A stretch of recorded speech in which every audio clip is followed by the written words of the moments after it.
자, 보시면 이튿날 요한이 예수께서 자기에게 나오심을 보았습니다. 그 전까지는 세례 요한에게 있어서는 예수님은 그냥 구약에 나오는 말씀, 나는 광야에서 외치는 자의 소리니까 그냥 그렇게 알고 있던 예수님을 진짜 맞닥뜨리게 된 거예요. 그 이튿날은 삶의 혁명과도 같은 날이죠. 내 일생 일대 이런 날이 올까? 그렇다니까 여러분. 예수를 진짜 만나는 날은 새로운 삶의 역사가 일어나는 시간입니다. 그래서 여러분, 오늘 우리가 예수님을 만나는 날이라면 정말로 내 삶에 진짜 혁명과 같은 날인 거예요. 이 주일 예배가. 내가 알고 있었던 지식적인 그 예수가 진짜 내 눈앞에 보였을 때 여러분, 어떤 고백이냐고요? 우리가 알고 있던 고백이 아니에요. 여러분, 세례 요한이 예수님을 모르겠어요? 근데 그 세례 요한이 제자들을 향해서 뭐라고 그럽니까? 보아라, 세상 죄를 지고 가는 하나님의 어린 양이로다. 이게 바뀌는 겁니다. 그러니까 여러분이 진짜 예수님을 만나면 여러분의 고백이 아니고 성령께서 하시는 고백이 나온다니까요, 여러분. 이게 신앙생활이 달라지는 거예요. 자기가 알고 있었던 예수가 무너지는 거예요. 그러니까 예수를 만난 사람은, 인격적으로 만난 사람은 이렇게 고백할 수밖에 없어요. 그래서 깨닫는 거예요. 나의 고백이 아니라 성령께서 깨닫게 하는 고백이래요. 그러니까 여러분, 저는 기대합니다. 언젠가는 여러분의 입술을 통해서 그 예수를 만나기를 원하는 거예요. 그래서 제가 자꾸 무너지는 시간이 온다니까요, 여러분. 이 땅에 왜 오셨습니까? 거기서부터 여러분 신앙생활이 되어야 되는데, 예수님이 이 땅에 오신 이유를 나를 위해서 오셨죠. 나의 뭘 위해서? 죄 무게에서 벗어나게 해주려고요. 오늘 그 얘기인데, 우리는 죄 무게, 죄 사함에 관심이 없어. 그러니까 우리 모두가 진짜 실질적으로는 그 빛을 보면서도 더 어둠 속으로 들어가고 있다고요. 그 빛을 좋아할 사람 없거든요. 여러분, 그게 무슨 소용이 있는데요? 내 인생에 눈 뜨면 생각하는 게 뭡니까? 내 인생은 어떻게 되지? 늘 그 고민합니까? 이렇게 살고 있는 신앙생활이란 말입니다. 그러니까 자꾸 힘든 거예요, 신앙생활이. 근데 하나님은 예수를 통해서 무너뜨려 버리는 거예요. 그게 오늘 세례 요한이에요. 새로운 신앙 고백이 나온단 말입니다. 나는 여러분이 그런 고백이 나오기를 원하는 거예요. 그래서 여러분, 신앙생활이 때로는 어려워요. 근데 세례 요한이 오늘 제자들을 향해서, 보라, 내가 알고 있었던 예수가 아니야, 얘들아. 여러분, 오늘 이 말씀만 풀려도 여러분, 오늘 전체 요한복음이 풀려요, 여러분. 그 예수가 누군가를 가르쳐 주기 때문에. 여러분, 복음은 예수님이 누구신가를 철저하게 바르게 보여주고 있어요, 여러분. 그러니까 우리가 진리에서 벗어나니까 내가 예수님을 해석해서 얘기하는 거예요, 여러분. 진리는 뭡니까? 예수님은 하나님의 아들이십니다. 이게 요한복음의 주제예요, 여러분. 그 아들이 나의 죄를 위해서 십자가에 달려 죽으시고 부활하셨다. 이겁니다, 여러분. 이 복음에서 얼마나 우리가 멀어져 있습니까, 지금. 그러니까 여러분, 제가 그랬잖아요. 이 복음을 모르면 신앙과 생활이 따로 논다니까요, 여러분. 그러니까 여러분의 인생에 예수님이라는 퍼즐을 자꾸 끼워 맞추려고 하지 마세요. 그래서 자꾸 은혜를 줘서 여러분의 퍼즐을 무너뜨린다니까요. 무너지는 게 은혜입니다, 여러분. 이 무너짐을 경험하지 않으면 계속해서 싸운데 또 쌓는 것 뿐이에요, 여러분. 그러면 결국 그 바벨탑은 하나님이 무너뜨려요. 여러분, 이번 한 주간 여러분, 오늘 방금 우리가 회개의 기도를 했죠. 참회의 기도를. 자, 그러면 여러분의 인생을 한번 돌아보세요. 저하고 여러분은 어떤 열매들을 맺고 있는가? 그러면 제거해버리네요. 그럼 우리 여기 교회에 있을 수가 없어요. 예배 드릴 수가 없어요. 여러분이 알잖아요, 어떻게 살았는지. 그럼 제거해버려야 되는데, 이 제거해버린다가 한국 번역으로 제거해버리지만 들어 올린다는 헬라 원어입니다. 여러분, 포도나무 농사해보신 분, 근데 포도나무를 하시는 분 알아요. 이렇게 가지가 늘어뜨려지면 열매를 맺기 위해서 주인이 이거 가지를 올려줘야 된다고요. 그러면 열매 맺지 못하는 거 보고 있는 농부는 어떡합니까? 들어 올려줘서 열매를 맺도록 도와주는 거예요, 여러분. 오늘 예수님은 왜 오셨습니까? 들어 올려준다니까, 여러분. 그걸 짐을 지신다는 거예요, 여러분. 힘을 내라고 들어 올려주는 거예요, 여러분. 세상의 모든 죄를 어떡합니까? 다 들어 올리셔서 하나님께 올려드리는 것이죠. 그게 제거해 버린다는 거예요. 자, 아브라함에게 하나님께서 명령하셨습니다. 네 족자 이삭을 내게 번제로 바치라. 와, 자식을 갖다 바치라네. 무서운 하나님, 두려운 하나님이네요. 근데 아브라함에게 요구하잖아요. 근데 그 요구를 아브라함은 어떻게 받았다? 잘 보십시오. 하나님이 이 요구를 본인이 감당 못할 걸 아브라함이 압니까? 예, 압니다. 이게 믿음이라고요. 하나님이 이렇게 어떤 믿음을 여러분이 요구하셔. 그러면 우리의 반응은 뭡니까? 하나님, 저 그거 못해요. 그래요, 못하는 거예요. 우리는. 나는 못해. 하나님이 친히 준비하셔. 하나님의 열심.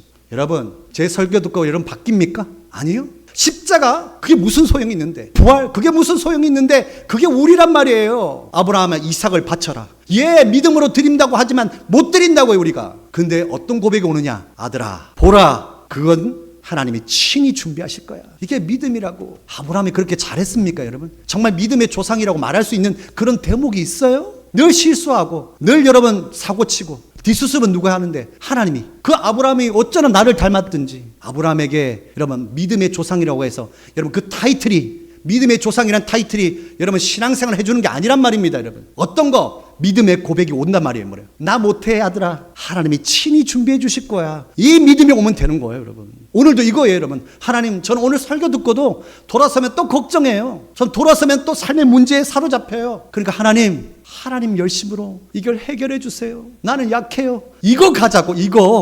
이게 믿음이란 말입니다. 여러분 이게 약함을 이게 고백하는 시간이란 말이에요. 여러분 고백했죠. 이루어지는 걸 보세요.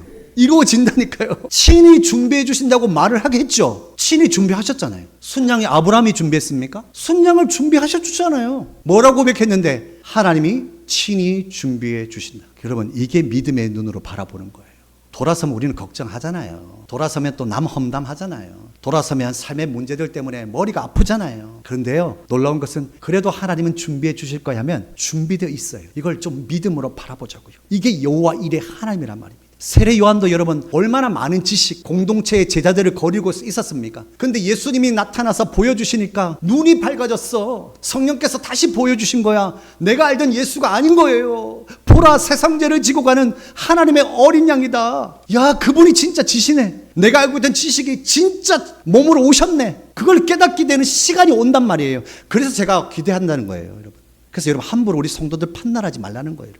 주일 예배를 지켰던 안 지켰던 헌금을 드렸던 안 드렸던 지금 판단할 건 아무것도 없어요. 지금 막 잘한다고 여러분 신앙생활 잘하는 애가 아니에요. 여러분 여기 있던 사람 다음에 없을 수도 있어요. 여러분 내년에 이 자리에 이 시간에 근데 내년에 이 자리에 없었던 사람이 이 자리에 있을 수도 있어요. 여러분 그렇지 않습니까? 여러분 그러니까 누구도 판단할 것도 없어요. 여러분 지금 내가 믿음으로 고백하고 있는 이 자리가 가장 귀할 뿐이에요. 여러분. 이튿날이라니까. 이튿날 예수를 보여줬더니 예수를 만난 세례 요한의 고백은 뭡니까? 여러분 보십시오. 내가 말했던 예수가 아니라 진짜 세상죄를 지고 가는 하나님의 어린 양입니다. 신앙 고백이 바뀌어버린 겁니다. 그때부터 시작되는 거예요. 난 여러분이 이런 새로운 시작이 일어나기를 원합니다. 여러분 우리는 양 같아서 다 각자 자기 길을 가기를 원하는 거야. 이게 양의 습성이라고 여러분. 여기 우리예요. 여러분. 그걸 하나님이 모를까? 알아요. 그런데 왜 어린 양이냐? 여러분 다 크지도 않은 어린 양을 잡는다 생각해 보세요. 여러분. 왜 어린 양을 잡냐고요. 여러분. 이게 바로 순수함, 깨끗함, 흠 없는 거예요. 아직 물들지 않은 그 어린 양이란 말입니다. 자 그렇다면 여러분이 자녀를 놓고 품에 안았던 때를 한번 생각해 보세요. 어때요 여러분? 그 생명체 그걸 보는데 너무 눈물이 났어. 얘에다가 세상죄를 다 뒤집어 쓰라고 하실 수 있어요? 하나님은 하셔요. 여러분 세상죄를 지고 죽는데 그걸 하나님이 허락하셨어. 뭐 때문에? 내 죄 때문에. 이게 십자가의 은혜가 아니고 부활의 소망이 아니에요? 이 복음을 모른 채 우리는 어떻게 살아갑니까? 여러분? 그러니까 복음에서 너무 우리가 멀어져 있다 이거예요. 근데 깨달을 날이 옵니다. 그래서 여러분 기대하는 거예요. 여러분 웬 은혜입니까? 웬 믿음을 주시는 겁니까? 여러분? 아브라함이 웬 믿음 주셔서 자식을 바치게끔 하십니까? 여러분? 너 못하잖아. 너 못하는데 나는 할 수 있어. 나는 자식을 바쳐. 나는 예수를 죽인다고. 그 핏덩어리 어린 양을 너희 죄를 위해서 십자가에 죽이는 하나님이라고. 왜? 사랑하니까. 사랑하니까 난 죽일 수 있어. 이런 신이 있어요? 나를 위해 죽을 수 있는 신이 있냐고요. 어떤 종교가 나의 죄를 위해서 어린 양 독생자 예수 그리스도의 십자가에 죽이시냐고요. 여러분. 이 복음을 좀 깨달으면 좋겠어요. 여러분. 진짜 그 은혜 속에서 살다 보면 예수님밖에 없다는 소망이 생겨요. 믿었던 사람, 믿었던 관계들 다 하나둘씩 무너지고 남는 건 딱 하나더라고요. 복음을 제대로 깨달아야 한다. 예수를 진짜 만나야 된다. 나는 늘 나는 너에게 보여주고 있다. 내가 어떤 사람인지 또 어떤 신인지 보여주고 있다. 세례 요한에게 보여줬던 그분, 난 여러분이 이런 신앙생활의 고백이 되기를 원해요. 여러분 하나님은 우리의 아빠세요. 아빠하고 살다 보니까 여러분 아빠 때문에 좀 섭섭할 때도 있잖아. 근데 우리 아빠는요 끊임없이 사랑을 주거든요. 근데 잘 몰라 우리가. 섭섭해. 근데 아빠는 있잖아요. 그 섭섭함을 표현하진 않아요. 그게 사랑이더라고요. 사랑은 다 표현하래요. 근데 여러분 부모가 돼보니까 알겠더라고요. 사랑은 다 표현할 수가 없어. 하나님이 우리를 너무 사랑하셔. 독생자 예수를 주셨어. 그게 사랑이래. 그런데 다 몰라 인간은. 근데 그걸 안고 가셔요. 왜? 하나님이 우리의 아빠기 때문에. 삶을 살아가면서 겪는 어려움, 그걸 하나님 아버지가 듣고 계시고 함께하고 계시잖아요. 그러니까 염려하지 마시고 여러분 우리의 마음을 하나 앞에 내려놓고 진짜 예수님을 만나서 보라 세상 죄를 지고 가는 하나님의 어린 양이로다 하는 그분이 정말 여러분의 신앙 고백이 되는 그날이 오기를 간절히 축원합니다. 아멘.